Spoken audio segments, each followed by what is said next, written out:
अभी आपने ऐसे वायरल स्टाइल में एडिटेड शॉर्ट्स या रील्स काफी देखे होंगे क्योंकि यह एडिटिंग स्टाइल एक प्रीमियम फील के साथ है। और अगर आप वीडियो एडिटिंग करते हो या खुद का कंटेंट भी बनाते हो तो ये एडिटिंग स्टाइल आपको अच्छे व्यूज ला के दे सकता है। अब कोई इसका भी कोर्स बनाकर सेल करना स्टार्ट कर दे उससे पहले मैं आज आपको मोबाइल में ये एडिटिंग कम्प्लीटली सिखाने वाला हूँ। और जैसे आपको पता है मैं मोबाइल एडिटिंग का एक्सपर्ट नहीं हूँ, इसलिए सिर्फ आपके लिए मैंने मोबाइल एडिटर ग्रेसी यादव भाई से ये वीडियो ट्यूटोरियल रेडी करवाया है। तो ट्यूटोरियल अच्छा लगता है या आप ग्रेसी भाई से वीडियो एडिट करवाना चाहते हो तो उसका टेलीग्राम हैंडल मैं नीचे डिस्क्रिप्शन में दे दूंगा और कमेंट में बताना आपको वीडियो कैसा लगा। तो आगे की वीडियो हमारे एडिटर भाई के हाथों में। हम मिलते हैं वीडियो के एंड में। हेलो गाइस, मैं ग्रेसी यादव। आज मैं आपको इस तरह का एडिटिंग स्टाइल सिखाने वाला हूँ। Your brand isn't just a logo. It's how you move, how you speak, and how you show up. तो अभी बिना बकवास के डायरेक्ट ट्यूटोरियल पर चलते हैं। सबसे पहले तुमको किसी भी वीपीएन ऐप से वीपीएन को कनेक्ट कर लेना है। जैसे मैं यहाँ पर टर्बो वीपीएन का यूज कर रहा हूँ। बाकी तुम अपने हिसाब से भी किसी और वीपीएन को यूज कर सकते हो, इससे ज्यादा फर्क नहीं पड़ेगा। इतना हो जाने के बाद अब चलते हैं कैपकट पर। वहीं पर हम अपनी मोशन ग्राफिक रील को पूरे बेसिक से रिक्रिएट करने वाले हैं। और ट्यूटोरियल स्टार्ट करने से पहले बता दूं, इस रील में जो भी एसेट्स मैं यूज करने वाला हूं, उनकी डाउनलोड लिंक तुम्हें डिस्क्रिप्शन में मिल जाएगी। तुम प्रैक्टिस के लिए उन्हें वहां से डाउनलोड कर सकते हो। तो अब बिना टाइम वेस्ट किए बढ़ते अपने ट्यूटोरियल की तरफ। अब कैपकट में आकर हमें सबसे पहले रील के जैसे एक व्हाइट बैकग्राउंड को इंपोर्ट कर लेना है, जो कि पूरी रील में सेम ही रहने वाला है।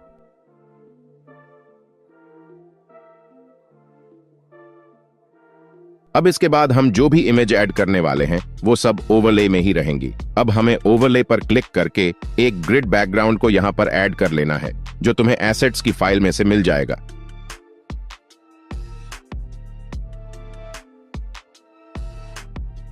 ऐड करने के बाद हमें मास्क के ऑप्शन पर क्लिक करना है और यहां से सर्कल मास्क को चूज कर लेना है। अब इसकी एडजस्टमेंट में जाकर साइज को 50-50 कर देना है, जैसे मैंने यहां किया है। अब यहां पर तुम्हें फेदर का भी ऑप्शन मिलेगा, तो तुम्हें इसे भी थोड़ा सा इंक्रीज कर देना है। ये ओवरले भी पूरी रील में सेम रहने वाला है, क्योंकि अभी हम ट्यूटोरियल जैसी सेम बैकग्राउंड बना रहे हैं जो पूरी रील में कंसिस्टेंट रहने वाला है। अब इसके बाद तुम ट्यूटोरियल में देख सकते हो कि यहां पर एक स्टार की इमेज है, तो मैं भी अपने प्रोजेक्ट में स्टार की इमेज को ओवरले से इंपोर्ट कर लेता हूं।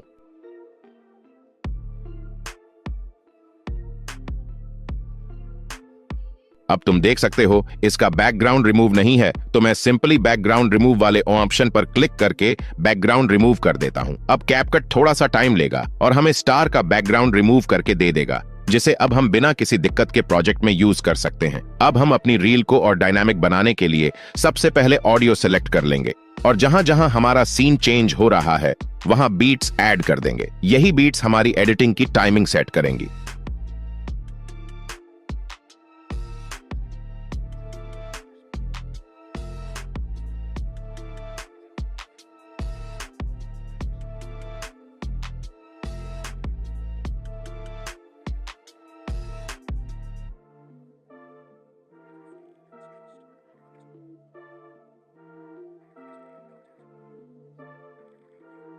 इतना सब हो जाने के बाद अब हम वापस अपने प्रोजेक्ट में चलते हैं और जो स्टार की इमेज हमने ऐड की थी उसके 2 डुप्लीकेट बना लेने हैं, जिससे प्रोजेक्ट में टोटल 3 स्टार हो जाएंगे।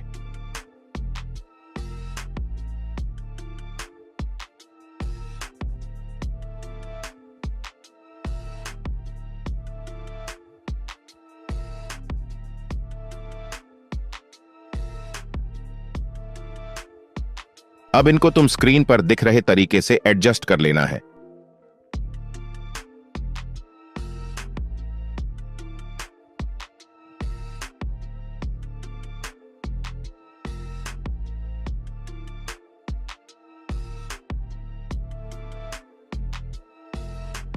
अब हम इन स्टार्स में मोशन डालेंगे, जिसके लिए हमें सबसे पहले ओरिजिनल स्टार वाले ओवरले को सिलेक्ट कर लेना है और मोशन डालने के लिए हम की फ्रेमिंग का यूज करने वाले हैं। तो हमें सबसे पहले स्टार्टिंग पॉइंट पर एक की फ्रेम ऐड कर लेना है और फिर एंडिंग पॉइंट पर भी एक की फ्रेम ऐड कर लेना है। अब हमें एंडिंग वाले की फ्रेम पर जाना है और बेसिक के ऑप्शन में जाकर इसकी रोटेशन को +30 पर सेट कर देना है। इससे हमारा स्टार पहले पॉइंट से दूसरे पॉइंट तक रोटेट होता हुआ जाएगा। अब हमें यही प्रोसेस बाकी दोनों स्टार डुप्लीकेट्स पर भी रिपीट करनी है ताकि तीनों स्टार्स एक साथ मोशन में आ जाएं और हमारी रील का मेन इफेक्ट कंप्लीट हो सके। अब एडिटिंग की बात हो तो हम साउंड डिजाइनिंग को कैसे भूल सकते हैं। यही तो पूरी वीडियो की जान होती है और यही आता है हमारा एपिडेमिक साउंड, जो कि बेस्ट साउंड ट्रैक प्लेटफॉर्म है। एपिडेमिक साउंड में हर मूड के अकॉर्डिंग म्यूजिक ट्रैक्स और हर एक मूवमेंट के अकॉर्डिंग हजारों साउंड इफेक्ट्स अवेलेबल हैं और ये सारे साउंड्स एपिडेमिक खुद ओन करता है। मींस एक बार अपना चैनल यहाँ रजिस्टर करने के बाद आप कंप्लीटली कॉपीराइट फ्री इसके हजारों साउंड ट्रैक्स और इफेक्ट्स को यूज कर पाओगे। एपिडेमिक साउंड के म्यूजिक सेक्शन में आपको जेनर्स, मूड्स और थीम्स के अकॉर्डिंग म्यूजिक ट्रैक्स फाइंड करने का ऑप्शन मिलता है, जिसमें हम अपने वीडियो के मूड के अकॉर्डिंग परफेक्ट म्यूजिक सेलेक्ट कर सकते हैं। और इन केस हमें कोई म्यूजिक पसंद आता है बट हमें सिमिलर और भी म्यूजिक चाहिए, तो यहाँ क्लिक करके हम सिमिलर म्यूजिक भी फाइंड कर सकते हैं। प्लस यहाँ हम म्यूजिक को अपने वीडियो के अकॉर्डिंग चेंज भी कर सकते हैं। जैसे मैं ये म्यूजिक अपने वीडियो के लिए सिलेक्ट करता हूँ बट मुझे इस म्यूजिक में बेस या ड्रम्स की साउंड नहीं चाहिए, तो मैं जाऊंगा इस स्टेम्स वाले फीचर में, जो मुझे इस ट्रैक के कंपोनेंट्स को कस्टमाइज करने देगा। सो मुझे यहाँ ड्रम्स नहीं चाहिए था तो मैं उसे कम कर लूंगा। ऐसे ही कई बार हमें कोई म्यूजिक पसंद आ जाता है लेकिन उसका लेंथ या मूड हमारे वीडियो से मैच नहीं होता, तो यही एपिडेमिक साउंड का न्यू AI फीचर काम में आता है, जो है अडेप्ट फीचर। इससे आप किसी भी ट्रैक को अपने अकॉर्डिंग डिजाइन कर सकते हो, फिर चाहे उसका लेंथ अपने वीडियो से मैच करना हो, उसका मूड चेंज करना हो या फिर डायरेक्ट म्यूजिक ट्रैक के डिफरेंट सेक्शंस को अरेंज करना हो। अगर आप एपिडेमिक के क्रिएटर या प्रो प्लान पर हो तो आप ये फीचर्स यूज कर सकते हो, वो भी अनलिमिटेड डाउनलोड्स के साथ। तो अगर आप एपिडेमिक साउंड के म्यूजिक ट्रैक्स और साउंड इफेक्ट्स ट्राई करना चाहते हो तो डिस्क्रिप्शन में लिंक है। अगर आप ईयरली प्लान बाय करते हो तो मेरा अनसीन डिस्काउंट कोड यूज कर लेना, आपको 50% तक का डिस्काउंट मिल जाएगा। अब नेक्स्ट स्टेप में हम एक नया ओवरले ऐड करेंगे, जैसा मैंने यहां किया है। यह ओवरले हमारी मेन हेडिंग का बैकग्राउंड बनेगा, जिससे हेडिंग और ज्यादा अट्रैक्टिव लगेगी। ओवरले ऐड करने के बाद हमें मास्क वाले ऑप्शन पर क्लिक करना है और यहां से रेक्टेंगल मास्क चूज कर लेना है। स्क्रीन पर जो सेटिंग्स मैं कर रहा हूं वो ही सेम सेटिंग्स तुम्हें भी अपने प्रोजेक्ट में कॉपी कर लेनी है। अब इसको एडजस्ट करने के बाद हमें स्टार वाली इमेज के ठीक नीचे स्क्रीन पर अलाइन कर देना है, जैसा मैं कर रहा हूं। आगे से हम इसे हेडिंग बैकग्राउंड ओवरले बोलेंगे। अलाइनमेंट हो जाने के बाद अब हमें ऐड टेक्स्ट पर जाकर अपनी मेन हेडिंग लिखनी है। फॉन्ट तुम अपने हिसाब से कोई भी यूज कर सकते हो, लेकिन मैं यहां एलिगेंट फॉन्ट यूज कर रहा हूं।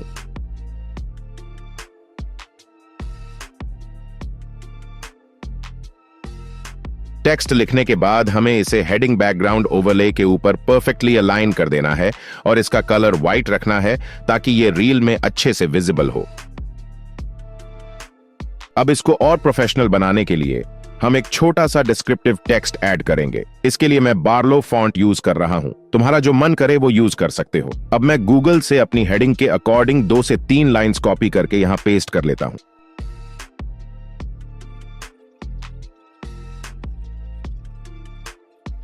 ध्यान रहे इसका फॉन्ट साइज स्मॉल ही रखना है, जैसे मैं यहां 6 का साइज चूज कर रहा हूं, क्योंकि ये सीन के साथ अच्छे से सेट हो रहा है। और इसके साथ ही हमें इसकी ओपेसिटी को भी कम करके 50% पर कर लेना है। अब फाइनल स्टेप में हम इन दोनों टेक्स्ट को एनिमेशन देंगे। मेन हेडिंग के लिए मैं यहां एनिमेशंस में से टाइप 2 एनिमेशन को सिलेक्ट कर रहा हूं और डिस्क्रिप्शन के लिए मैं एक classic effect typewriter animation choose कर रहा हूं। अब एनिमेशन की ड्यूरेशन एडजस्ट करने के बाद अगर क्लिप में कोई एक्स्ट्रा पार्ट बच गया है तो हमें उसे कट करके डिलीट कर देना है।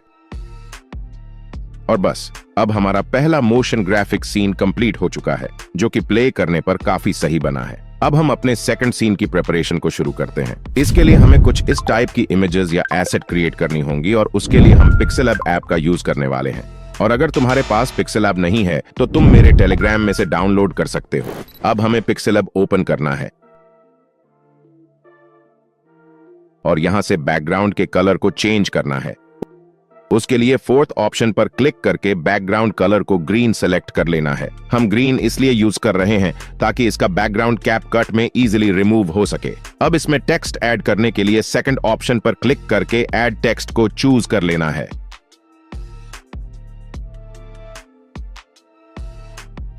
अब इसके फॉन्ट को सिलेक्ट करने के बाद हमें कलर को व्हाइट करके साइज को अपने हिसाब से एडजस्ट कर लेना है। इसके बाद हमें इसी टेक्स्ट को डुप्लीकेट कर लेना है। फिर डुप्लीकेट टेक्स्ट को भी पहले वाले टाइप से एडिट करके चेंज कर देंगे और इस टेक्स्ट को पहले टेक्स्ट के थोड़ा नीचे रखेंगे। अब फाइनल स्टेप में हमें यहां पर इमेज ऐड करनी है। उसके लिए हमें थर्ड ऑप्शन पर क्लिक करना है, फिर इंपोर्ट पर क्लिक करके अपनी इमेज को चूज कर लेना है। अब इस इमेज के बैकग्राउंड को रिमूव करने के लिए हम इरेज कलर पर क्लिक करेंगे और ग्रीन बैकग्राउंड कलर को सिलेक्ट करके डन कर देंगे।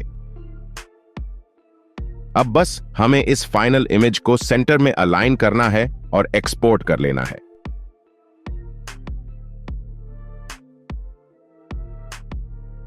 अब चलते हैं वापस अपने कैपकट प्रोजेक्ट पर। सबसे पहले हम एक नया ओवरले ऐड करेंगे जो कि हमारी अभी एक्सपोर्ट की गई इमेज के पीछे बैकग्राउंड में रहेगा। ओवरले ऐड हो जाने के बाद हमें ट्रांसफॉर्म पर क्लिक करना है और रेशियो को 1:1 सिलेक्ट कर लेना है। अब इमेज को अच्छे से एडजस्ट करके डन पर क्लिक कर देना है। अब हमें यहां से मास्क पर क्लिक करना है और यहां से सर्कुलर मास्क को सिलेक्ट कर लेना है और एडजस्ट पर क्लिक करके साइज में X और Y दोनों को 80 पर सेट कर देना है।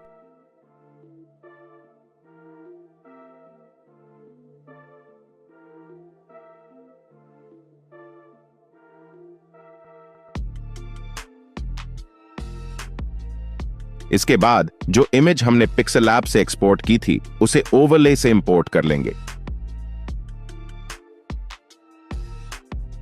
अब इसका बैकग्राउंड रिमूव करने के लिए हम क्रोमा की ऑप्शन का यूज करेंगे। उसके लिए हमें बीजी रिमूव में आकर यहां से क्रोमा की में ग्रीन कलर को सिलेक्ट करके डन कर देना है। अब हमें इसको थोड़ा रिसाइज करना है ताकि ये ब्लैक बैकग्राउंड के सेंटर में ठीक से फिट हो जाए। अब फिर से हम एक और इमेज को ओवरले से ऐड कर लेंगे और इसका बैकग्राउंड रिमूव करने के लिए तुम रिमूव बैकग्राउंड ऑप्शन में जाकर क्रोमा की या ऑटो रिमूवल में से कोई भी मेथड यूज कर सकते हो। अब मैं इसको भी सीन के अकॉर्डिंग अलाइन कर लेता हूं और इसका भी एक डुप्लीकेट बनाकर उसको भी अलाइन कर दूंगा कुछ इस तरह से।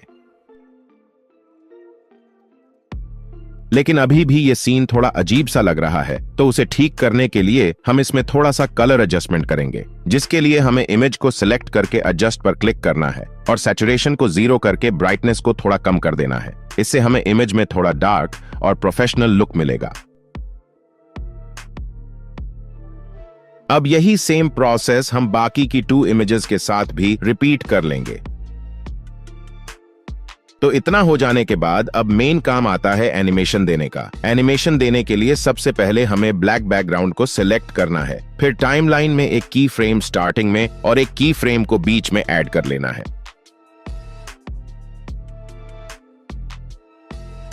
अब यहां से बेसिक ऑप्शन पर क्लिक करके पहले की फ्रेम पर साइज को 0 पर सिलेक्ट कर लेना है और जो लास्ट वाला की फ्रेम है उस पर साइज को सेम रहने देना है। इससे यह एक पॉपअप इफेक्ट की तरह दिखेगा। अब यही सेम प्रोसेस हमें दूसरी इमेज के साथ भी कर लेना है जो हमने पिक्सेल लैब से बनाई थी।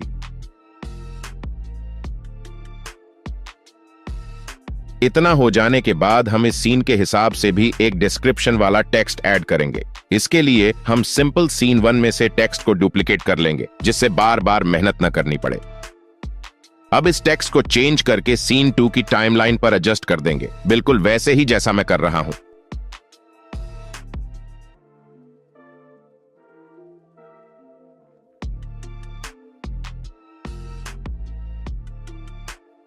अब एक इंपॉर्टेंट स्टेप, अभी तुम देख सकते हो कि यह टेक्स्ट इमेज के ऊपर आ रहा है। इसे ठीक करने के लिए तुम्हें टेक्स्ट को सिलेक्ट करना है और लेयर्स वाले ऑप्शन पर क्लिक करना है। अब राइट साइड में तुम्हें ऑल नाम का एक ऑप्शन मिलेगा, उस पर क्लिक करने पर तुमको इस प्रोजेक्ट की सारी लेयर्स दिख जाएंगी। अब जिस लेयर को हमें पीछे रखना है उसे सिंपली ड्रैग करके पीछे कर देंगे। जैसे इस सीन में मुझे टेक्स्ट को इमेज के पीछे रखना है, तो मैं टेक्स्ट को ड्रैग करके इमेज के पीछे सेट कर दूंगा कुछ इस तरह से। और इतना हो जाने के बाद हमारा सीन 2 भी पूरी तरह रेडी हो चुका है।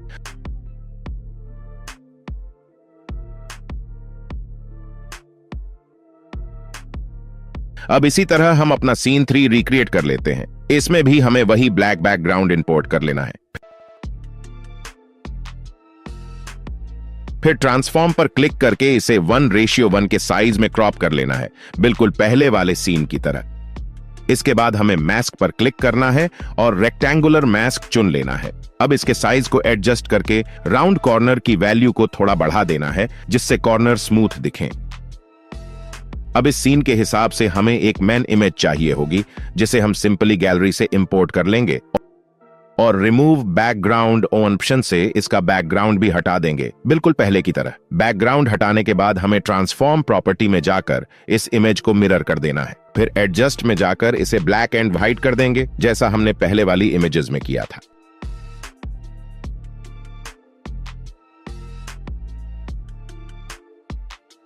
अब सीन को थोड़ा भरा भरा और इंपैक्टफुल दिखाने के लिए हम एक हेडफोन की इमेज ऐड करेंगे।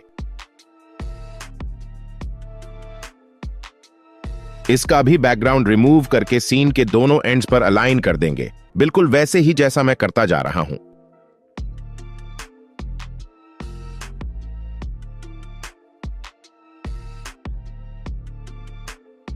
अब हम हेडिंग बैकग्राउंड ओवरले को सीन 1 से डुप्लीकेट करेंगे और सीन 3 की टाइमलाइन पर अलाइन कर देंगे। इसके बाद डिस्क्रिप्शन वाला टेक्स्ट भी सीन 1 से डुप्लीकेट करके सीन के हिसाब से एडजस्ट कर लेंगे। फिर हेडिंग वाले टेक्स्ट को भी सीन 1 से डुप्लीकेट करेंगे और हेडिंग बैकग्राउंड के ऊपर सेट कर देंगे। अब इन टेक्स्ट्स को तुम सीन के अकॉर्डिंग चेंज कर सकते हैं। मैं अभी केवल हेडिंग चेंज कर रहा हूं ताकि तुम्हें समझ आ जाए। अब आती है इन सबको एनिमेशन देने की बारी। एनिमेशन देने के लिए हमें सबसे पहले सभी इमेजेस सिलेक्ट कर लेनी है और उनके स्टार्टिंग पॉइंट पर एक की फ्रेम ऐड कर देना है। अब हेडफोन वाली इमेज में एंड पर भी एक की फ्रेम लगा देंगे। मेन इमेजेस में एंड पर की फ्रेम अभी नहीं लगा रहे, उसका स्टेप मैं बाद में बता दूंगा। अब एनिमेशन सेट कर लेते हैं। एंड की फ्रेम पर जाकर बेसिक में रोटेशन को 30 कर देना है। यही सेम प्रोसेस इसकी डुप्लीकेट कॉपी पर भी लागू करना है। अब मेन इमेज को एनिमेशन देने के लिए पहले की फ्रेम से थोड़ा बाद एक दूसरा की फ्रेम ऐड करेंगे। फिर पहले वाले की फ्रेम पर जाकर रोटेशन को -30 कर देंगे। अब एक्स्ट्रा पार्ट को कट कर लेंगे और सीन पूरी तरह रेडी है।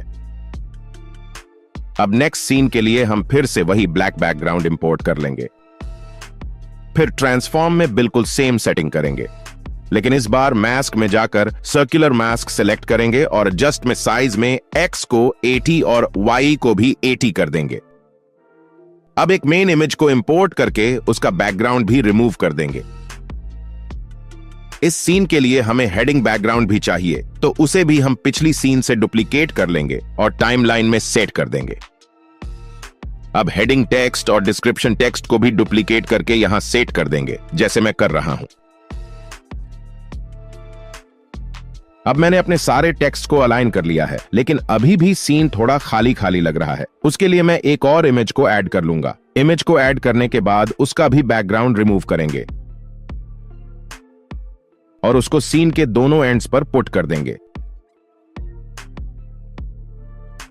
अब बस हमें इन इमेजेस को एनिमेशन देनी है। अब ये दोनों जो साइड की इमेजेस हैं, हमें उनको सेम रोटेशन वाली एनिमेशन देनी है जैसे हमने बाकी सीन्स में दी है। सिंपल दोनों इमेजेस पर एक की फ्रेम स्टार्टिंग में और एक की फ्रेम लास्ट में ऐड करेंगे और लास्ट की फ्रेम पर जाकर बेसिक्स से रोटेशन को 30 कर देंगे।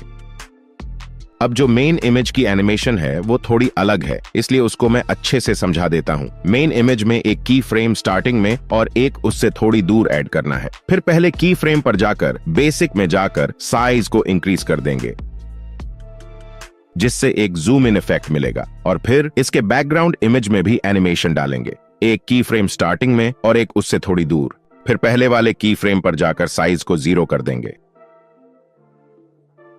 और हमारा ये सीन भी बनकर रेडी हो चुका है। अब नेक्स्ट सीन के लिए हमें फिर से सेम ब्लैक बैकग्राउंड चाहिए, तो मैं सिंपली लास्ट सीन से डुप्लीकेट कर लेता हूँ। अब यहाँ पर अलाइन करने के बाद फिर इसका पहला की फ्रेम और फिर दूसरा की फ्रेम डिलीट कर दूंगा ताकि हम न्यू एनिमेशन सेट कर सकें। अब सीन के दोनों साइड इमेज ऐड करने के लिए मैं फिर से स्टार वाली इमेज का यूज करूंगा जो मैंने पहले सीन के लिए यूज की थी। तो मैं ज्यादा मेहनत नहीं करूंगा और बस पहले सीन पर जाकर दोनों इमेज को डुप्लीकेट कर लूंगा और यहां पर अलाइन कर लूंगा। अब तुम यहां पर देख सकते हो कि दोनों इमेज के लास्ट की फ्रेम्स बीट से आगे हैं, तो मैं सिंपली बीट पर जाकर एक और की फ्रेम ऐड कर दूंगा और एक्स्ट्रा पार्ट को रिमूव कर दूंगा। इससे मेरी एनिमेशन भी खराब नहीं होगी। अब यही प्रोसेस तुम्हें सेकंड इमेज के साथ भी करनी है।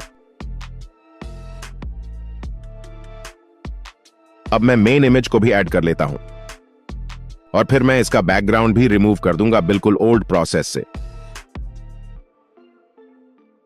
अब इसको थोड़ा अलाइन करने के बाद मैं थोड़ा एनिमेशन दे देता हूं। तो सबसे पहले स्टार्टिंग में एक की फ्रेम और एंडिंग में एक की फ्रेम ऐड करूंगा और बेसिक में जाकर एंडिंग वाले की फ्रेम में रोटेशन को 280 कर दूंगा जिससे एक फास्ट स्पिन इफेक्ट आएगा। बस अब इसके बाद मुझे फिर से एक हेडिंग बैकग्राउंड चाहिए, तो मैं फिर से लास्ट सीन पर जाकर डुप्लीकेट करूंगा और यहां पर लाकर अलाइन कर दूंगा और ऐसे ही सेम हेडिंग टेक्स्ट को भी कॉपी करके अलाइन कर दूंगा। अब मुझे इस सीन के लिए सेकेंडरी टेक्स्ट भी चाहिए, तो मैं सिंपली हेडिंग टेक्स्ट को डुप्लीकेट करूंगा और फॉन्ट कलर को ब्लैक चूज करूंगा और फॉन्ट भी डिफरेंट चूज कर लूंगा। आप कोई भी फॉन्ट यूज कर सकते हो, बट मैं इसके लिए सीक्वल फॉन्ट यूज कर रहा हूं। फिर टेक्स्ट लिखने के बाद स्टाइल में जाकर बोल्ड इटैलिक से इटैलिक को चूज कर लूंगा जिससे ये बिल्कुल सेकेंडरी टेक्स्ट का लुक देगी। और बस इसके साथ हमारा ये सीन भी क्रिएट हो चुका है। अब नेक्स्ट सीन के लिए मुझे बस एक फ्रेम की इमेज चाहिए जिसको मैं इंपोर्ट कर लेता हूं और इसका भी बैकग्राउंड अरेंज कर दूंगा। इसके बाद इसको अलाइन करके इसके बीच में टेक्स्ट लिखना है। अब उसके लिए ऐड टेक्स्ट पर क्लिक करेंगे और एक बोल्ड फॉन्ट को चूज करेंगे। ये टोटली आपकी चॉइस है, मैंने फिलहाल सेक्वेल ही चूज करा है। इसके बाद स्टाइल से इसका साइज एडजस्ट करके इसको फ्रेम के सेंटर में अलाइन कर देंगे और स्पेसिंग में जाकर लाइन के बीच की स्पेसिंग भी एडजस्ट करेंगे।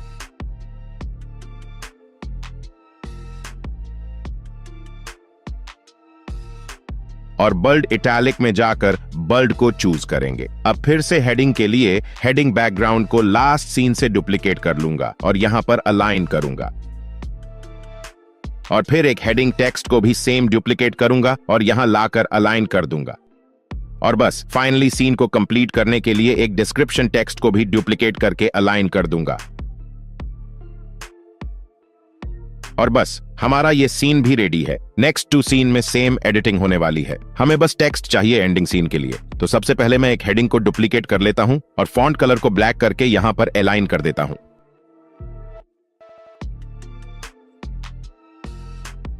फिर इसको डुप्लीकेट करके टेक्स्ट चेंज करूंगा और कलर को व्हाइट कर दूंगा। लेकिन ये अभी विजिबल नहीं है, तो इसके लिए मैं हेडिंग बैकग्राउंड को लास्ट सीन से डुप्लीकेट करूंगा और अलाइन कर दूंगा। लेकिन अगर बैकग्राउंड का साइज टेक्स्ट के साइज से छोटा है, तो इसके लिए मास्क को सिलेक्ट करना और एडजस्ट पर जाकर X और I साइज को इंक्रीज कर देना, या फिर तुम नॉर्मली एरोज से भी एडजस्ट कर सकते हो जिससे साइज परफेक्ट हो जाएगा। तो अब थोड़ा सीन को डेकोरेट करने के लिए हम सीन के अकॉर्डिंग इमेजेस ऐड कर लेते हैं। मैंने यहाँ YouTube की इमेज इंपोर्ट करी है और फिर बैकग्राउंड रिमूव कर दिया है बिल्कुल ओल्ड प्रोसेस से। फिर इसको अलाइन करके एडजस्ट में जाकर सैचुरेशन को 0 और ब्राइटनेस को लो कर देना है जिससे ये एक डार्क और स्टाइलिश लुक दे। अब मैं एक और इमेज ऐड कर रहा हूं जो कि इंस्टाग्राम की है और इसके साथ सेम प्रोसेस फॉलो करनी है जो हमने YouTube की इमेज के साथ की।